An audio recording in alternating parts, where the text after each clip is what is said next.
Hello, Jenny. Hiya, how you doing? Yeah, good to meet you. First time online, or Yeah. how are you? Yeah, all good, thank you. I've got two little boys. They are happy downstairs with Dad. So yeah, the timing is good. Excellent. Well, it's been so nice doing these videos to connect with different people and people like yourself that I've never spoken to, never met. But we're all kind of throughout this pandemic, we're hearing these different stories of how businesses are changing and coping. And I wondered if you would introduce your business, what you do, and how your business has fared during sort of coronavirus pandemic in the last kind of 2 months, I guess. That'd be great. Yeah, we'll do. So I'm Jenny Maynard, and I'm the sort of founder and owner of Parker and Peony Flowers. And so in the normal world, we specialise in boho glam wedding floral design and venue transformations for people's big day here down in the southwest. But of course, since the lockdown and the proceedings after that, I've been doing some sort of really hard thinking, really, of how I can serve my audience and who my audience could be in this time. So I did have sort of a summer of weddings ready and waiting, and the initial sort of panic, I suppose, with everyone in the wedding industry, you know, because of the global crisis that we were in. The contracts that we had with our clients, they no longer sort of stood as they were written, and so we did a lot of work with our clients to basically find a compromise. And actually that compromise was, rather than cancel their big day, they've worked with their own suppliers, and they've got a new date, mostly next year actually. And so for the first couple of weeks, that was my task, just to basically not put pressure on my clients, because Yeah. their world has been turned upside down. They were they were basically ready for their wedding, potentially 3 years in the making, and then they had to get their heads around changing that. So yeah, we gradually we got them all rearranged for mostly 2021, some 2022, and to be honest, I then basically turned off from the news. I found it quite, so it was affecting my sort of mental health, really, as Yeah. in, once the initial, you knew you had to stay at home. I some of the volunteering things that were coming out, which was brilliant, but actually I've got two boys under 2, and I was very limited as to how I could help externally. So I actually just turned it all off, and actually had a really quiet time at home, just reevaluating what I could really do, who I could be serving with my experience. And it's been a thing that's been boiling around in my brain for a long time, but actually lockdown really gave me that time to think, right, let's do this. How are we going to do it? And that the new version, as such, of the Boho Bride Guide was born. And when I visualize it, it's sort of a 2-part thing, all around supporting wedding suppliers with their business. And so when I think of wedding suppliers, on the one hand, I've called it the Boho Bride Guide Tribe. And it's basically a business development community for wedding suppliers that are looking to attract couples that are looking to create a boho inspired wedding day. And so a little bit of background as where that came from. So prior to becoming a wedding florist, my background is in the corporate world, the energy sector, and the construction world.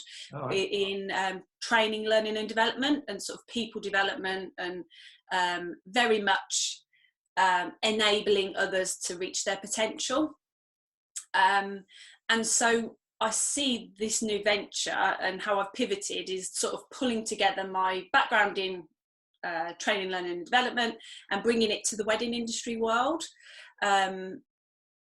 Because being a small business, it can be a really quite isolating and lonely world. Yeah, absolutely. I just thought I'd be able to make a bit of a difference there. So I see it, that side, the tribe side of things. We've got a new Facebook group, and we are currently doing a 4-week challenge called Nail Your Niche. And it's really all around taking a step back, taking a breather from the craziness of what's happening in the world, and really honing in on, firstly, what you want to get out of your business, and then finding a niche that really gets you going, is where your passion lies, and then, you know, cutting out a piece of the wedding industry world that you can really dominate. So we've got about 40 wedding suppliers taking part in that at the minute, which is really, it's going really well. We're in, I think, we're the end of week 1 now, so we're going into week 2 next week.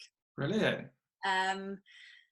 On the Facebook group as well, it's just a really, you know, again, in this time, it's really important to be mixing with having a positive vibe going on, looking at the opportunities and where the silver linings are in this situation, and so far so good. We're really, you know, we've got some really motivated and people that want to make a difference to their business, and it rubs off on everyone. It's a really you know, positive working environment, really. At the minute. Yeah, it sounds brilliant. I think it is, and often we are so busy rushing around with our businesses, and it is spotting that opportunity to, like, say, well, I mean, we were the same. It kind of happens, and you go, oh, okay, and a lot of people, you can sit back and go, oh no, like whatever, and then you think, right, what can we do? Where are the opportunities? And I think everybody's. And social media, particularly maybe Facebook more than others, gets a bit of a bashing as people ranting and this and the other. But that's been such a breath of fresh air to see it kind of go. And you'll get the odd few, but most people are like, right, we're in this together. There's that kind of nice feeling throughout the country of supporting and working together. And I think, I mean, I'm speaking to owner of a recruitment company tomorrow, and it'd be interesting then, in terms of, you mentioned people finding their niche, and maybe people that have got a dream to set up a business, and maybe in the sector, in this wedding sector, and thinking, well, where can we stamp our authority? Where can we find our passion and our niche in there? So that's been, you know, that's just really good to see that people are working and collaborating, I think. That's it. I mean, you touched on a thing there, because it's for people in the wedding industry, but totally we want people that, you know, now is their time. They want to pivot and they want to enter our world, the wedding industry. They would be more than welcome to join us and share their ideas and learn from us as well. So they would be more than welcome. Because we've all been there. We all started somewhere, didn't we? So one of my clients, you may know them, Boho. I don't know if you've heard of them. They sell bubble waffles predominantly at weddings, so the kind of bubble waffles with lovely ice cream in it and things like that. So they've got a nice old Citroen van that goes around with bunting on it, and it's, you know, and obviously that there'll be someone that springs to mind for me that obviously be affected by this, as last year they kind of, was a first year, you know, you do lots of the shows and things like that, and having that support in these groups on Facebook or wherever it is just absolutely essential, isn't it? And not feeling you're alone, isn't it? That's it. And actually, just like you said, sometimes when we're going, I did a bit of a live around how I read a book called The Entrepreneur Revolution, and I was doing a bit about what I learned from it, and it was basically, my learning was, don't let your brain go reptile, and so go into sort of freeze, fight or flight mode, and try and pull yourself into your entrepreneurial brain and how to do that, because really how you do that is by mixing with people of a positive sort of action focused approach, because you know we all have that part of our brain and we've constantly got sort of self-doubt talking to us here, but it's about, right, I'm going to put you back in your box and I'm going to do it kind of thing. So, and a Facebook group is really helpful for that. Yeah, and you mentioned sort of things like mental health, and which is becoming, you know, more well known and more accepted, and less stigma around it. And a lot of people say will be initially devastated by this. And I said for us, I could see myself going like, oh no, down this path, and you sort of go, wait a minute, you know, and being able to channel this and say, right, we're not going down this route. I'm going to ask for help. I'm going to speak to some people.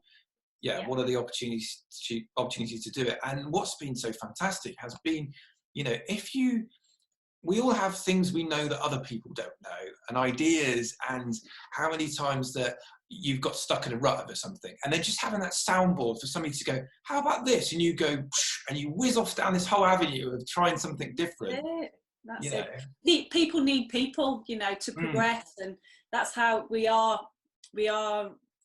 animals of community. That and that just shows we need people to have that sounding board with, definitely. And you sort of mentioned the sort of the having your tribe and finding those people that want to be part. I was mentioning this morning to somebody about part of your journey, and part of you know, if you find your niche, is people love to be part of your brand. And I think I've been self-employed for nearly 10 years next year, but I've you know, it has just predominantly been just myself. And my father's joined the business sort of the last 5 years, but I've never felt as part of a bigger team than ever. When I was employed, because I feel like all these people, we're all part of the same journey and got our own stories. In that support network has been so important. You need that around you to get to your next level. That is the important thing. And we were talking at the start, before we recorded, about a podcast. I was quite interested in. So we've got, like I said, the tribe side of things and pulling wedding suppliers together. And at the Boho Bride Guide, I'm going to be creating some online courses. So the Facebook group is almost really for me to find out what's going on, what people want.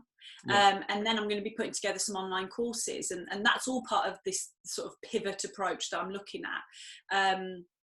And then as well, support with like brand development. I'm partnering up with a graphic designer actually to offer that service.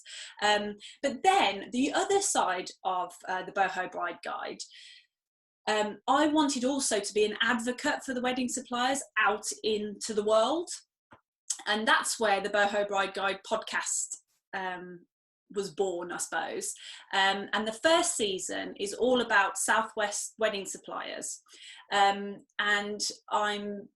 we're aiming at bride and grooms out there that are looking to get wed in the Southwest, but I'm interviewing suppliers that specialise in the boho inspired sort of wedding day and that look and that feel.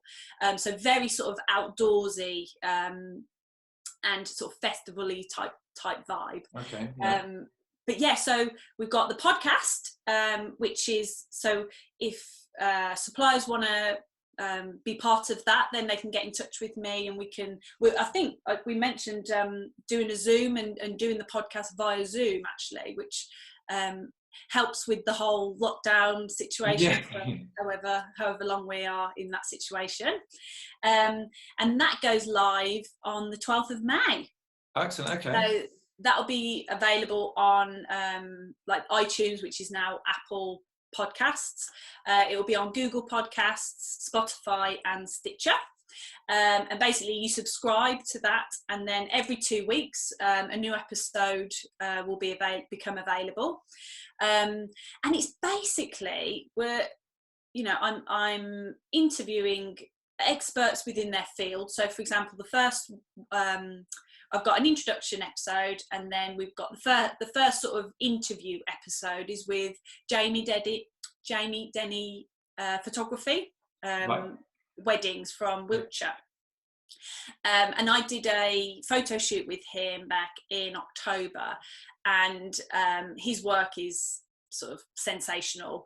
He's been in the industry a very long time, and we did a